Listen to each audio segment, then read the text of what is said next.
Greetings and welcome to another episode of What the Skunt is Going On in Guyana. In this feature, we will be having a chat with Mr. Kian Jabour, who is an executive member of a new and united Guyana, regarding the guarding of ballot boxes. Mr. Jabour, before we get started, this audience may not know you that well as yet. Tell us a little about yourself, sir. My name is Kian Jabour, and I am the Assistant Secretary for a new and united Guyana. We are one of the new parties that contested in the general and regional elections on March 2nd, 2020 here in Guyana. Some of you may know us as ANUG or the Cell Phone Party.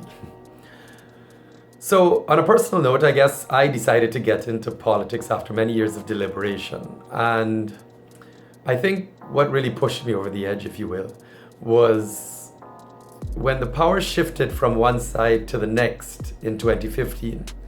As time went on, we noticed that not a lot was changing in society. Poverty was still rampant. There were still the same issues of corruption, and basic lack of progress throughout the country. So I think I decided at that point that this winner-take-all system of politics wasn't working anymore, and real constitutional reform was needed. After doing much of my research and, talking to the people involved, I realized that the real way to force constitutional reform and to bring the power back down to the people was for us to create a minority government. So I decided to join one of the smaller parties because I thought that if we can accumulate enough seats in such a narrow race every elections, in which only one or two seats separate the power, I figured we may be able to hold the balance of power and force these two large parties into constitutional reform.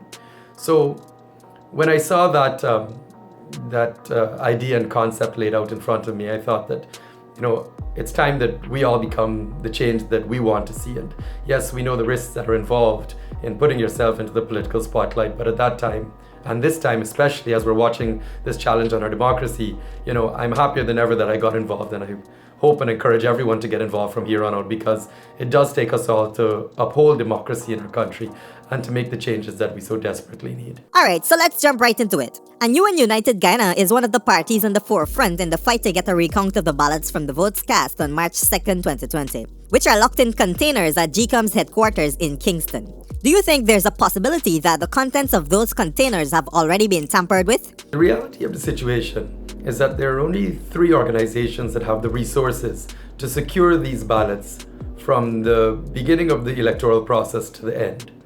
And that is the PPP, the APNU, and GCOM. That's definitely true.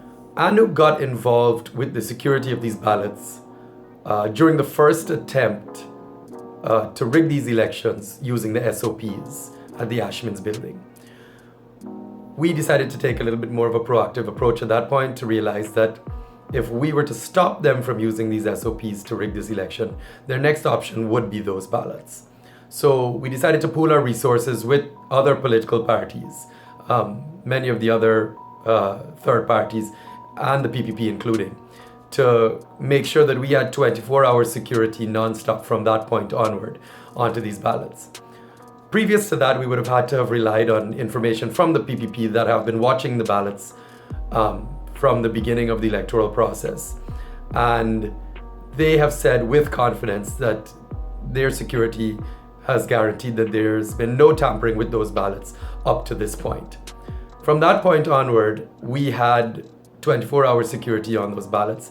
So I can say with reasonable confidence that an opportunity was not there at any point in time since we've been involved to be able to tamper with these ballots. So we're fairly secure that the next step for credible elections results will be the counting of these ballots. But it is clear, according to the chair of CARICOM, that there are forces that do not want to see the votes recounted. Do you agree with her? And if so, who do you believe those forces are? Ms. Miyamoto's statements are very accurate. There are definitely forces out there that don't want to see these ballots recounted. And understandably so. There are people out there that are happy with the results so far.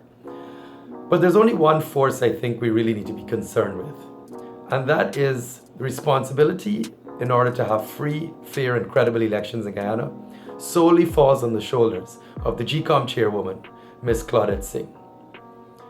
Speculating as to who may be involved with the rigging of the March 2nd, 2020 elections, at this point in time, I believe, may hinder the process more than create a situation to have it efficiently move forward to a recount. I totally understand that. What I think everybody needs to understand at this point in time is for Guyana to have a legitimate government and not to lose its democracy and international reputation and recognition, we need to have a recount and credible results.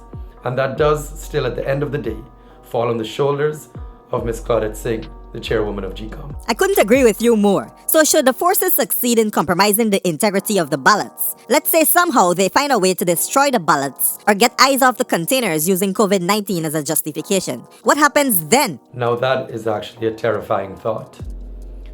Hypothetically speaking though, if something were to happen to those ballots, whether be destroyed or tampered with, I believe we'd have to go back into a snap election. That's what I've been saying myself. Aside from the social and economic impact that would have on Guyana, which will cause devastation across the country, more so with these COVID-19 situation that we're going through, plus the economic downturn that we've had since the no confidence motion.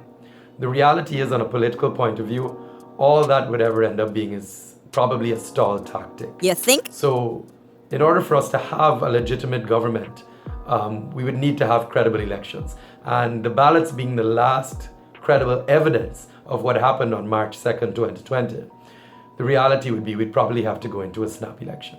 If by snap you mean the next 2 to 3 years, then okay. But let's be straight. What are you realistically expecting the outcome of these elections to be? Not the results, but do you expect the incumbent to ever step down willingly if it is that they've indeed lost?